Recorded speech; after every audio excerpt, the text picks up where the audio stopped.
Hello, नमस्कार साथियों। मैं आपका साथी संजय रितिवाल। मैं आप सभी का हमारे YouTube प्लेटफॉर्म द्रोणा टीसीएस पर हार्दिक स्वागत करता हूं। आज की क्लास का प्रारंभ एक अच्छे से मोटिवेशन कोट के साथ करते हैं। लग चुकी है तलब मंजिल की, तो खुद को आग में झोंक देंगे। ठोकरें कहती है मारा जाएगा, लेकिन हौसले कहते हैं देखा जाएगा। तो साथियों, कल हमने सिंधु घाटी सभ्यता के बारे में पढ़ा और उसके बाद में सिंधु घाटी सभ्यता के कुछ ही समय बाद की सभ्यता आहड़ सभ्यता के बारे में पढ़ा। आशा करता हूं आपको वो क्लास अच्छी लगी होगी। आज हम सिंधु घाटी सभ्यता काल के बाद में जो आगे का काल था उसके बारे में पढ़ेंगे। पहले पढ़ा पाषाण काल, फिर पढ़ा सिंधु घाटी सभ्यता काल, उसके बाद में है वैदिक काल।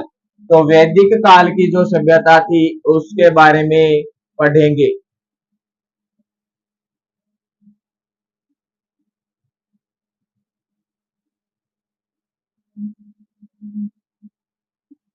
वैदिक सभ्यता, वैदिक सभ्यता के अंदर हम लोगों को जो भी जानकारी मिलती है वो वेदों के अनुसार मिलती है।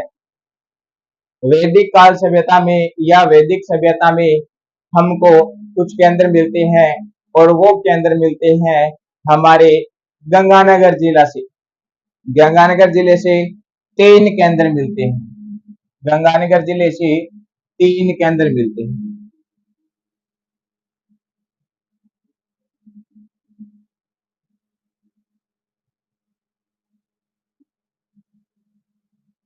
श्री गंगानगर से जो 3 केंद्र मिलते हैं वो है अनूपगढ़, तरखान वाला डेरा और चक 64।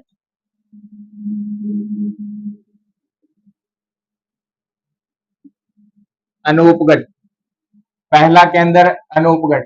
दूसरा केंद्र जो है वो है तरखान वाला डेरा।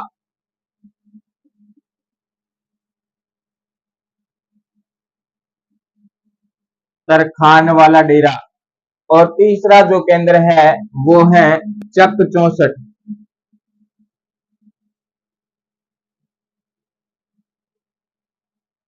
3 केंद्र मिले हैं जिनसे कुछ साक्ष्य मिलते हैं। पहला केंद्र अनूपगढ़, तरखान वाला डेरा दूसरा केंद्र, और तीसरा केंद्र चक 64। ये जो 3 केंद्र है ये वैदिक सभ्यता के हैं। इनके बारे में इतनी ही जानकारी मिलती है, इससे बाद में कोई जानकारी नहीं है। तो ये है वैदिक सभ्यता के बारे में। दोबारा देखें, वैदिक सभ्यता 4 वेदों के अनुसार जानकारी मिलती है। गंगानगर के अंदर 3 केंद्र मिलते हैं। पहला केंद्र अनूपगढ़, दूसरा केंद्र तरखान वाला डेरा और तीसरा केंद्र चक 64। ये चक 64 है जो इंदिरा गांधी नहर के किनारे बसे हुए हैं, वो इस प्रकार के ही हैं। चक 64, चक 62, चक 65, ऐसे नाम है उन स्थान के। वैदिक सभ्यता के बाद आगे का जो काल है वो काल है महाकाव्य काल। महाकाव्य काल। तो लिखते हैं महाकाव्य काल। ये जो काल है वो काल रामायण और महाभारत का काल है। रामायण और महाभारत का काल। तो लिखते हैं रामायण और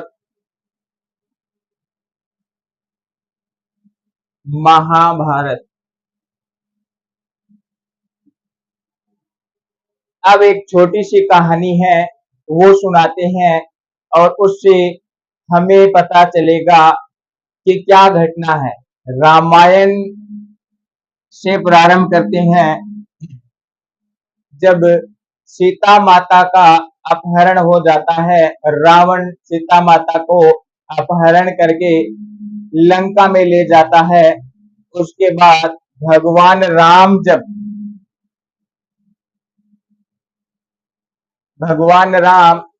लंका जाते हैं तो दो दक्षिण का समुद्र है उसको पार करना होता है, लेकिन समुद्र को पार करने का कोई रास्ता नहीं होता है। तो भगवान राम रास्ता बनाने के लिए अपने धनुष पे बाण चढ़ाते हैं। इतने में समुद्र देवता जल देव प्राप्त होते हैं और वो भगवान राम से कहते हैं कि मैं आपकी काली गाय हूँ, शुद्ध गाय हूँ, मेरे से गलती हो गई कि मैंने आपको पहले रास्ता नहीं दिया। और जलदेव भगवान राम को रास्ता देने के लिए मान जाते हैं और वो भगवान राम को बताते हैं कि आपकी सेना के अंदर दो ऐसे सैनिक हैं जो मेरे अंदर समुद्र के अंदर पत्थर डालेंगे तो वो पत्थर तैरते रहेंगे। अगर वो आपके नाम से पत्थर डालते हैं तो वो पत्थर तैरते रहेंगे। आप जितना बड़ा रास्ता बनाना चाहो उतना बना सकते हो, मैं आपको स्वीकृति देता हूं। तो नल व नील दो सैनिक उस समय के इंजीनियर जिन्होंने दक्षिण समुद्र के अंदर पुल बनाया, उस पुल को कहते हैं राम सेतु।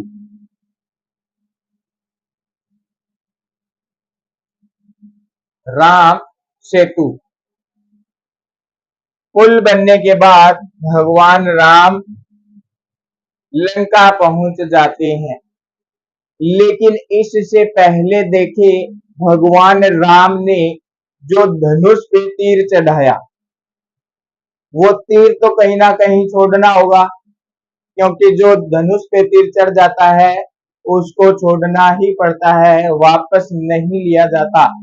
तो भगवान राम ने अपने राजस्थान की तरफ मुख करके उस तीर को छोड़ दिया और वो तीर अपने राजस्थान में आके लगा। राजस्थान में आके लगता है। इस तीर के लगने से पहले अपने राजस्थान में समुद्र की लहरें उठा करती थी, समुद्र की लहरें उठा करती थी, लेकिन तीर के लगने के बाद में वो लहरें खत्म हो गई, समुद्र का नामो निशान मिट गया और राजस्थान के अंदर मरुस्थल बन गया।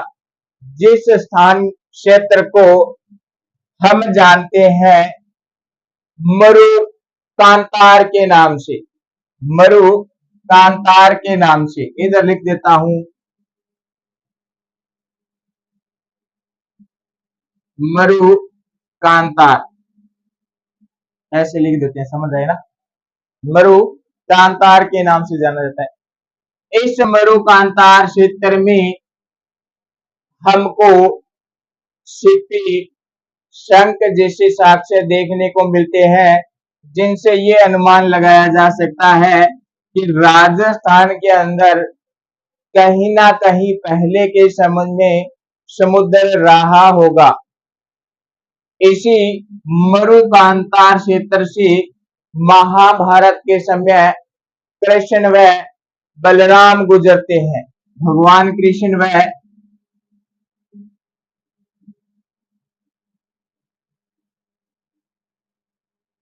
बलराम दोनों भाई इसी मरुकांतार क्षेत्र से गुजरते हैं। इसके बाद में आगे पढ़ेंगे जो काल आता है वो काल है महाजनपद काल। महाजनपद काल से पहले जनपद के बारे में देखते हैं, थोड़ी सी बात है, आसानी से समझ आ जाएगी हमको, और फिर आगे पढ़ेंगे महाजनपद काल। महाजनपद काल, महाजनपद से पहले ऋग्वैदिक काल में सीधा क्षेत्र को जन कहा जाता था।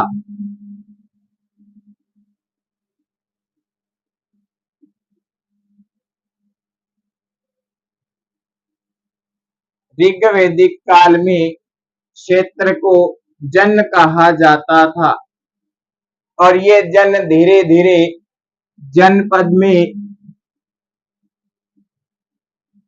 बदला और जनपद से महाजनपद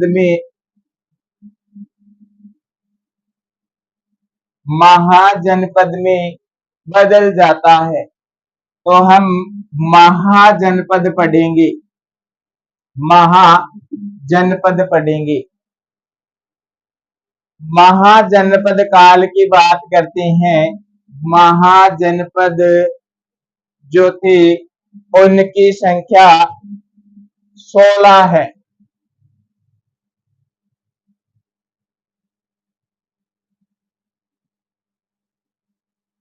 महाजनपद काल, इन महाजनपद की जो संख्या है वो 16 है। बौद्ध ग्रंथों के अनुसार व जैन ग्रंथों के अनुसार ये 16 ग्रंथ शामिल है, जिससे पता चलता है कि महाजनपद काल में 16 जनपद थे या महाजनपद थे। उन ग्रंथों की बात करें, बौद्ध का जो ग्रंथ है जिससे हमें पता चलता है, बौद्धों के ग्रंथ कि 16 जनपद थे। बौद्ध का जो ग्रंथ है वो है अंगुत्तर निकाय। नीचे लिख लेते हैं अंगुत्तर निकाय। अंगुत्तर निकाय, इसमें इन 16 जनपदों का उल्लेख है, नाम लिया गया है इनका। इसके बाद में जैन ग्रंथ की बात करते हैं, वो कौन सा ग्रंथ है? जैन ग्रंथ।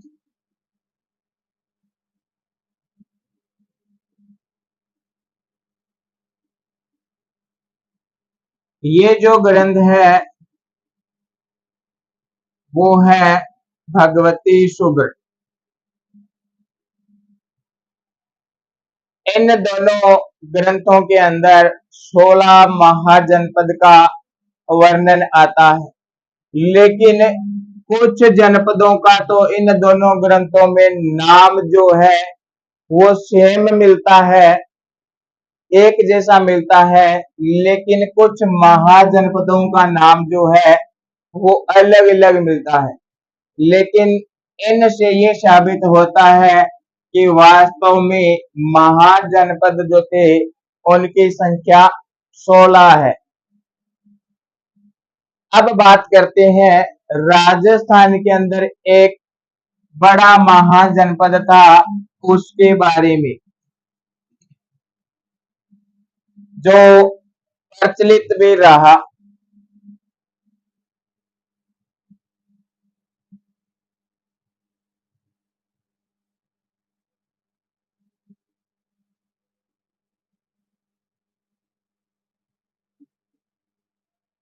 राजस्थान के अंदर जो महाजनपद है वो है मत्स्य जनपद।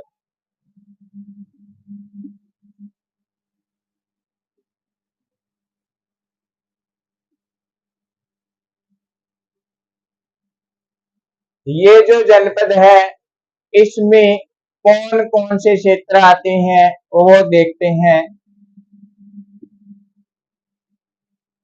जयपुर इसी जनपद में है, अलवर इसी जनपद में है, भरतपुर इसी जनपद में है, करौली इसी जनपद में है और धौलपुर इसी जनपद में है।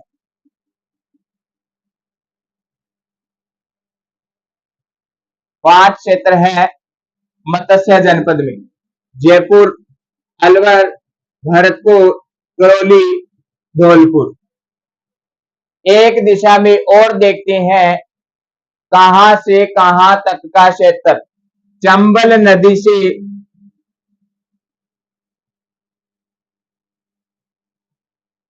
नदी से सरस्वती नदी तक का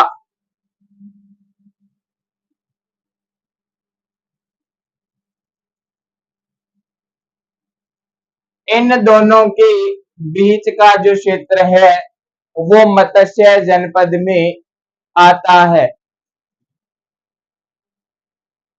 अब इस मत्स्य जनपद की जानकारी के बारे में बात करते हैं कि कहां कहां ये जानकारी है वो देखते हैं।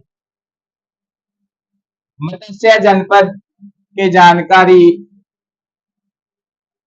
एक ब्राह्मण हुए हैं वो बताते हैं ऋग्वेद में।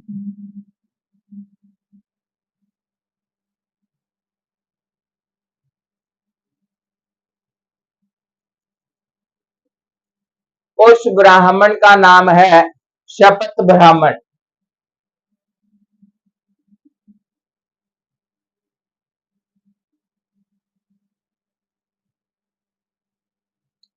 ये जो ब्राह्मण है इस मत्स्य जनपद की जानकारी बताते हैं।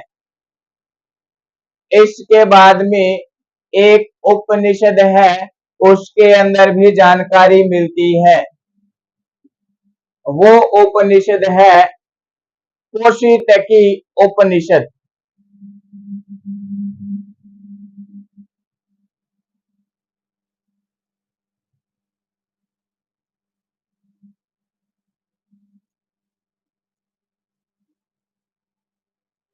इसके अंदर भी मत्स्य जनपद की जानकारी मिलती है।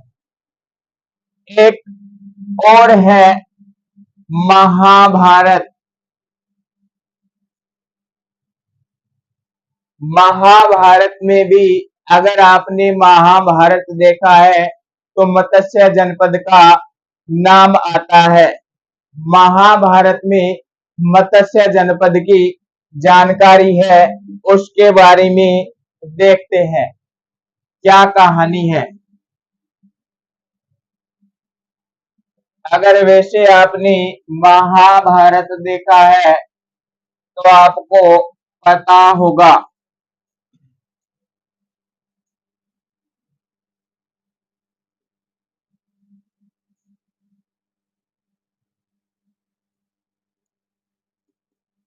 मत्स्य जनपद महाभारत।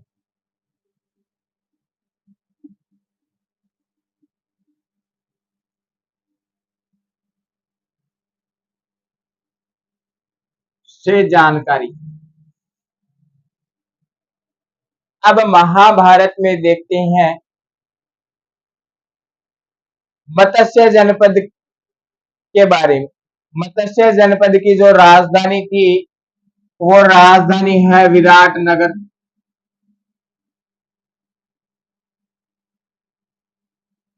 विराटनगर क्षेत्र पे ध्यान देते हैं। विराटनगर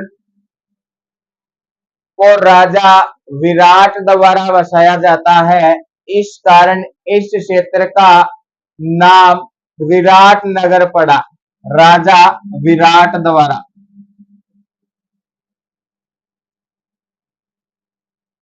राजा विराट ने विराटनगर बसाया, इस कारण इस क्षेत्र का नाम विराटनगर पड़ा।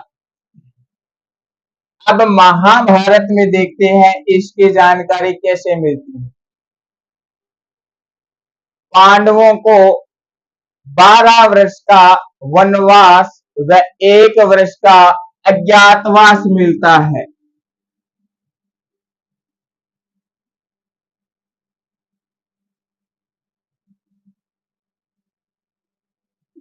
1 वर्ष का अज्ञातवास ये कौरवों द्वारा दिया जाता है और इन्हें उस समय कहा जाता है कि 12 वर्ष वनवास और 1 वर्ष अज्ञातवास। वनवास मतलब वन के अंदर वास करना और अज्ञातवास का जो मतलब है ये है कि जब आपका अज्ञातवास प्रारंभ होता है तो इसके दौरान आप किसी को भी दिखाई नहीं दोगे। अगर इस अज्ञातवास के दौरान पांडवों को कहा गया आप दिखाई देते हो तो आपको दोबारा 12 वर्ष का वनवास और 1 वर्ष का अज्ञातवास काटना पड़ेगा। ये प्रक्रिया दोबारा से स्टार्ट हो जाएगी। पांडवों ने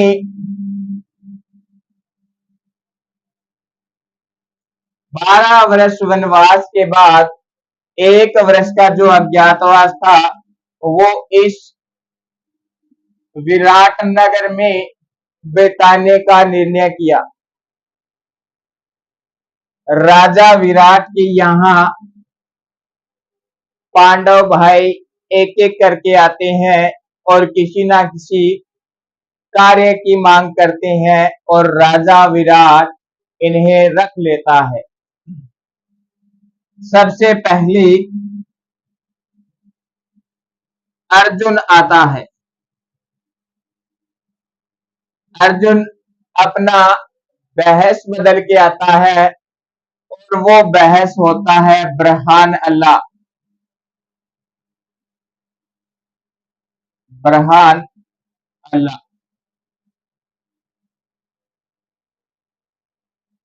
ये बहस एक नपुंसक का बहस है। अर्जुन इस बहस के अंदर एक नाचने वाला बन के आता है। राजा विराट की पुत्री है उत्तरा। इस उत्तरा को नाच डांस के अंदर काफी मन है। ये भी नाच डांस सीखना चाहती है। अर्जुन आता है बरहान अल्लाह बनके और इस उत्तरा को डांस सिखाता है। इस पोस्ट पे विराट इस बरहान अल्लाह को रख लेता है। इसके बाद में अर्जुन का भाई आता है भीम।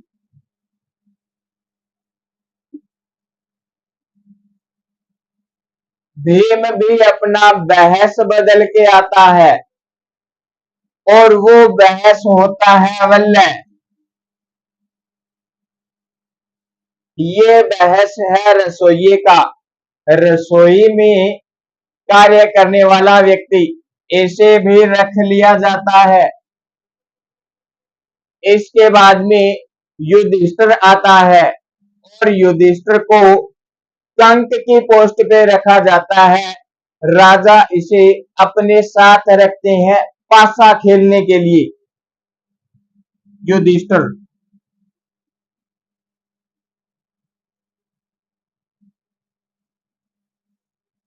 युधिष्ठिर कंक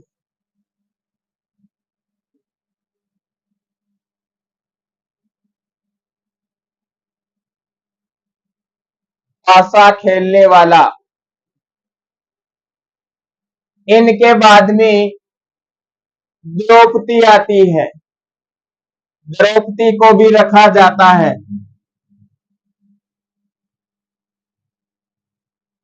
राजा विराट की राजकुमारी है उसकी सहायता के लिए। उसका नाम है सुदेशना। राजा विराट की जो राजकुमारी रानी है पत्नी है सुदेशना इसकी सहायता के लिए रखा जाता है।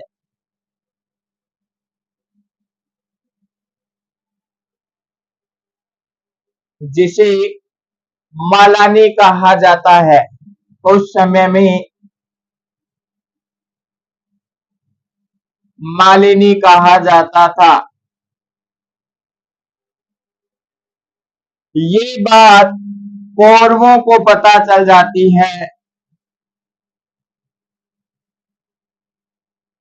कि पांडव जो है विराट नगर के राजा विराट की शरण में रह रहे हैं।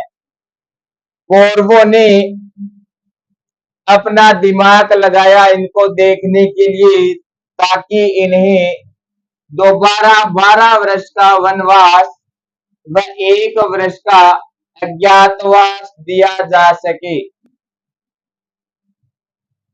दोबारा से ये वहीं भटकते रहे। कौरवों ने हिमाचल के कांगड़ा क्षेत्र का राजा है सुशर्मा उसे समझाया और ये कहा कि विराट नगर के अंदर जितनी भी गायें हैं उनको चुरा लाओ, बंदी बना लाओ, और ये जो पांडव है गायों को बंदी नहीं बनाने देंगे और सहायता करेंगे। सहायता के दौरान हम लोग इन्हें देख लेंगे और वापस वनवास व अज्ञातवास की प्रक्रिया प्रारंभ करवा देंगे।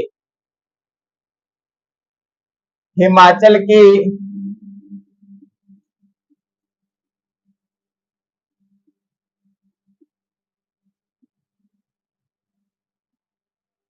कांगड़ा क्षेत्र का राजा सुशर्मा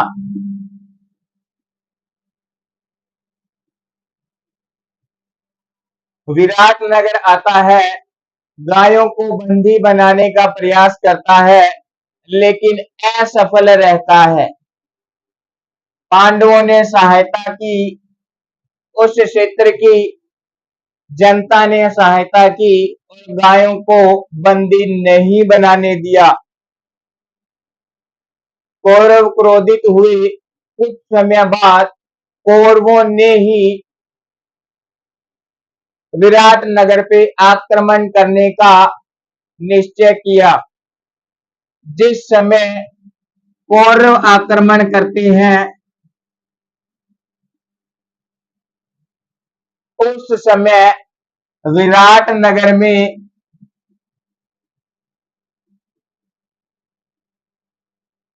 राजा विराट नहीं होता है। ये किसी कार्य से अपने क्षेत्र से बाहर गया होता है। इस विराट का पुत्र है उत्तर। विराट का जो बेटा है वो है उत्तर। ये क्षेत्र में होता है और इधर से कौरव आक्रमण करते हैं, लेकिन ये उस समय इतना परिपक्व नहीं था कि कौरवों का सामना करे। लेकिन इनके दरबार में अर्जुन था, भीम था और युधिष्ठिर जो था वो विराट के साथ था। 2 भाई और थे साथ में। अर्जुन ने इस उत्तर को कहा, राजकुमार घबराए मत, कौरवों का सामना किया जाए। लेकिन उत्तर युद्ध के अंदर परिपक्व नहीं था। इस उत्तर का जो सारथी बनता है वो अर्जुन होता है।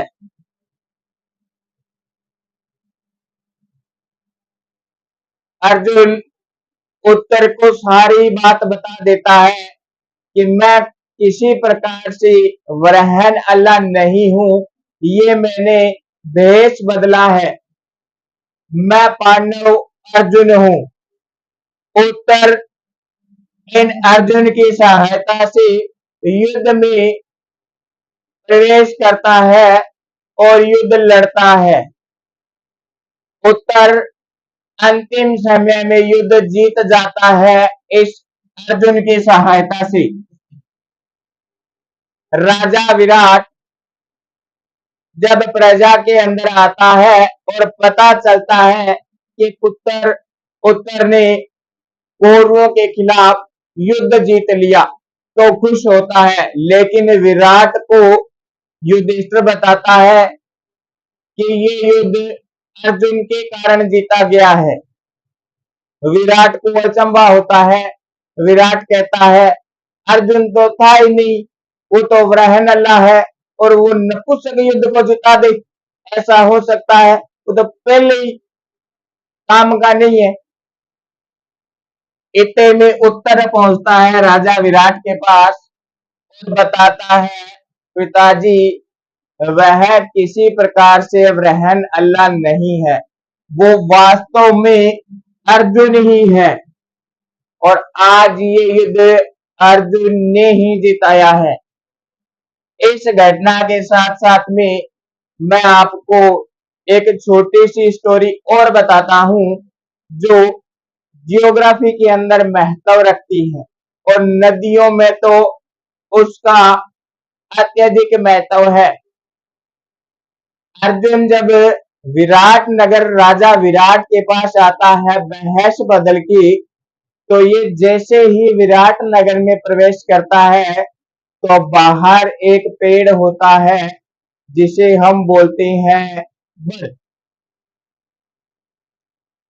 उस बड़ के पेड़ पे अर्जुन अपने अस्त्र शस्त्र उतार के लटका देता है और अपने धनुष को कहता है कि मैं आपको अज्ञातवास के बाद जब भी उतारूंगा और आपका उपयोग करूंगा तो आपको गंगा में स्नान करवाऊंगा, आपको पवित्र करूंगा, फिर आपका उपयोग करूंगा। इधर कौरवों ने आक्रमण किया, उत्तर के साथ सारथी बन के चला गया, लेकिन जैसे ही विराट नगर से बाहर निकलता है तो ये सारथी था रथ को रोकता है और उस पेड़ से अपना धनुष उतारता है।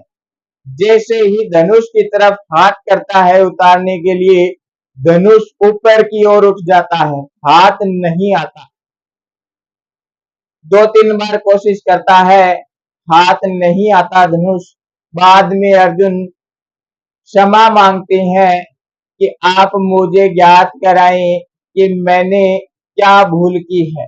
धनुष के द्वारा बताया जाता है कि जिस समय आपने मुझे यहाँ छोड़ा उस समय आपने कहा कि मैं जैसे ही आपका उपयोग करूंगा तो आपको गंगा में पवित्र करके ही उपयोग करूंगा।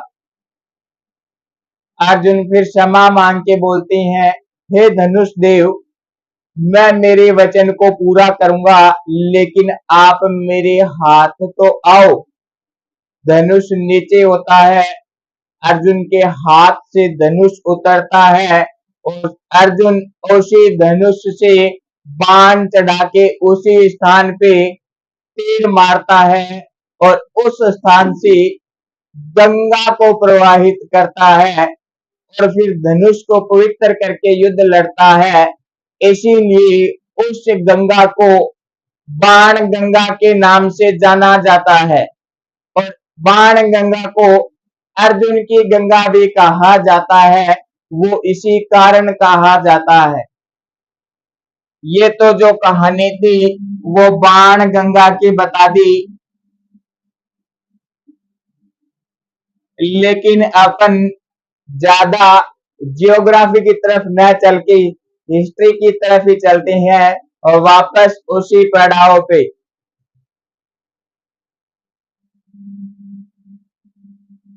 अर्जुन युद्ध जिता के आता है तो विराट खुश होता है और विराट अपनी पुत्री राजा विराट की जो पुत्री थी जिसे अर्जुन नाच सिखाता था, उत्तरा का विवाह अर्जुन से करने के लिए तैयार हो जाता है, लेकिन अर्जुन इनकार कर देता है। अर्जुन कहता है कि मैं आपकी पुत्री उत्तरा का गुरु हूं, क्योंकि अर्जुन रहन अल्लाह बन के आता है और उत्तरा को नाच सिखाता है। हम किसी भी प्रकार का ज्ञान अर्जित करते हैं किसी भी व्यक्ति से तो वो हमारा एक प्रकार से गुरु ही होता है। अर्जुन ने कहा यह असंभव है। गुरु शिष्य का लहजा ध्यान रखा जाए और साथ में उम्र का भी लहजा ध्यान रखा जाए। अर्जुन दोबारा बोलते हैं, राजा विराट, आप अपनी राजकुमारी का विवाह मेरे पुत्र अभिमन्यु से अभिमन्यु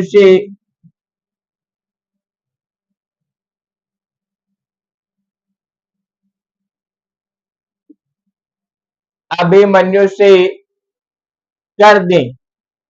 राजा विराट अर्जुन के पुत्र अभिमन्यु से विवाह करता है अपनी राजकुमारी उत्तरा का, और इन दोनों से जो पुत्र उत्पन्न होता है वो होता है परीक्षित राजा परीक्षित, जो मत्स्य पे अधिकार करता है।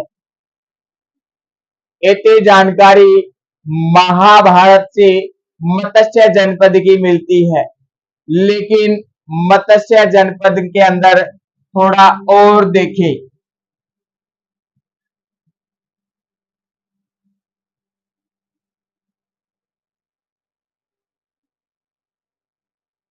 मत्स्य जनपद व चेदी जनपद,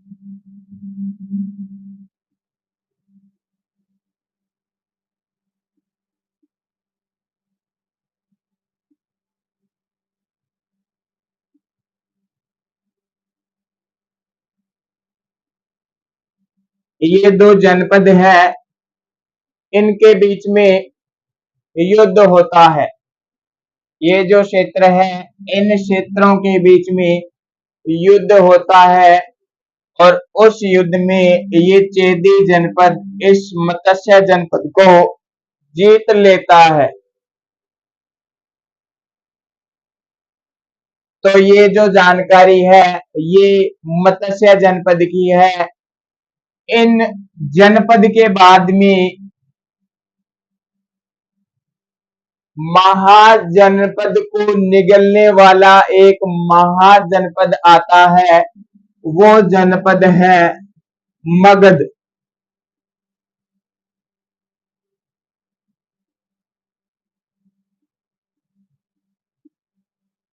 ये मगध जो जनपद है ये उन 16 महाजनपद को निगल जाता है और मगध बन जाता है।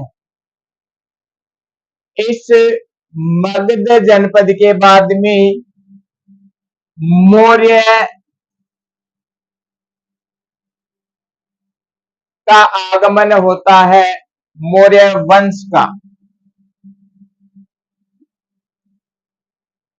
और महाजनपद के बाद में मैंने आपको बताया था मौर्य काल पढ़ेंगे, तो ये वो ही मौर्य वंश है जिसके बारे में हम लोग महाजनपद काल के बारे में पढ़ेंगे। तो आज के लिए इतना ही साथियों। अगर आपको मेरी क्लास अच्छी लगी हो तो लाइक करें, कमेंट करें और शेयर करें।